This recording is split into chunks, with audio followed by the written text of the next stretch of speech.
Bonjour, aujourd'hui nous sommes à Sambreville, à la ferme d'un de nos membres, Charles Losso.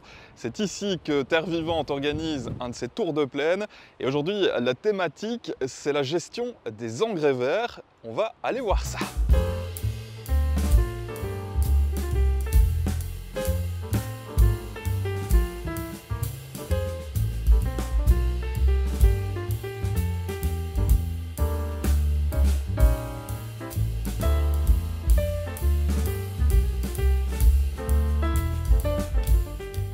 Aujourd'hui, on va faire un peu le tour sur les engrais verts et un peu discuter là-dessus, sur les jachères environnementales, toutes les MAE.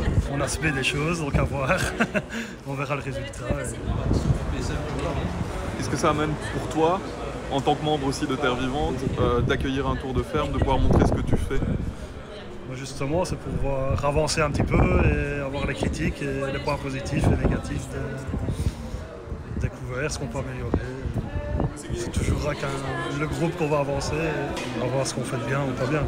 Après les explications à l'intérieur, on se retrouve sur le champ de couverts végétaux. On est en plein milieu là et on va avoir droit à des explications un petit peu plus pratiques sur la composition, sur tous les avantages aussi que les couverts végétaux génèrent. Et ça, c'est Elisabeth qui va expliquer ça au groupe. C'est toujours intéressant de regarder un petit peu s'il n'y a pas l'enracinement et voir s'il n'y a pas des zones vraiment de tassement, quoi. Ici on ne va pas très profond, ça on le verra vraiment bien avec le gros profil, les zones de tassement. On fait un profil de sol, donc sur la terre ici avec les fourches pour vraiment descendre. Là je crois qu'on est jusqu'à 60 cm de profondeur pour vraiment voir les couches, là où il y a des compactions, voir quelle profondeur descendent les racines, si on voit beaucoup de galeries de vers de terre ou pas.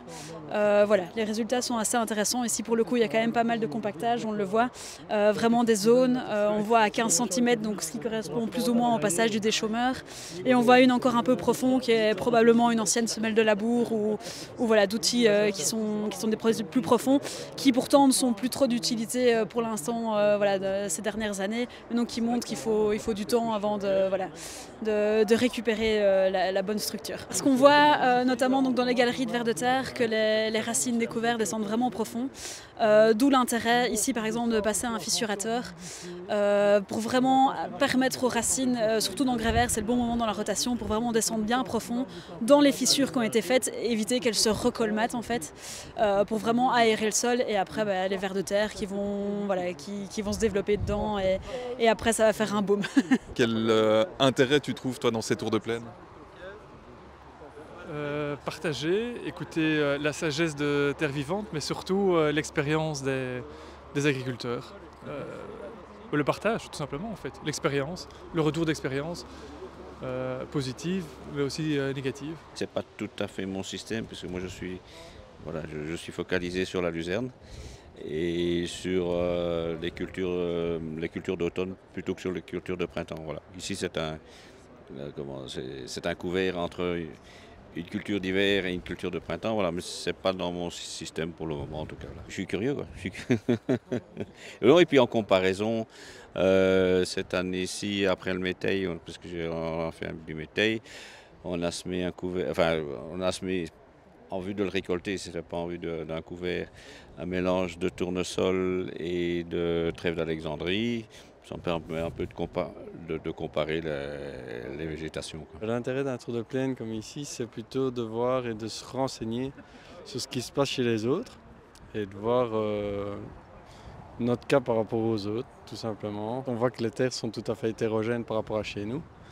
Ils ne rencontrent pas tous les mêmes problèmes, on ne rencontre pas tous les mêmes problèmes. Ce qui se passe aussi, c'est que on n'est pas sur toujours les mêmes cultures, mais dans la vue d'un biomax comme on a vu aujourd'hui, c'est que le biomax se comporte autrement par rapport à chez moi.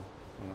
Nous, on a une exploitation en maraîchage et on aimerait introduire des engrais verts en fait, pour vraiment booster la vie du sol et avoir un couvert permanent. Après, ici, c'était surtout sur grande culture. Nous, on a quand même ce challenge qu'on utilise énormément de terre pour faire un maximum de légumes. Donc, on a très peu de terre disponible pour ce genre de choses. Donc, donc ici, on a pris quelques informations, notamment sur les mélanges. Et après, il va falloir pouvoir le transposer au maraîchage. L'idée est de savoir en fait quoi faire de toute cette biomasse. On est toujours un peu perdu de savoir comment la gérer, surtout si c'est pour amener une culture de printemps par la suite. Donc c'est dans 6 mois environ. Il ne faut pas qu'elle lignifie, il ne faut pas qu'elle monte en graines, on doit respecter la législation.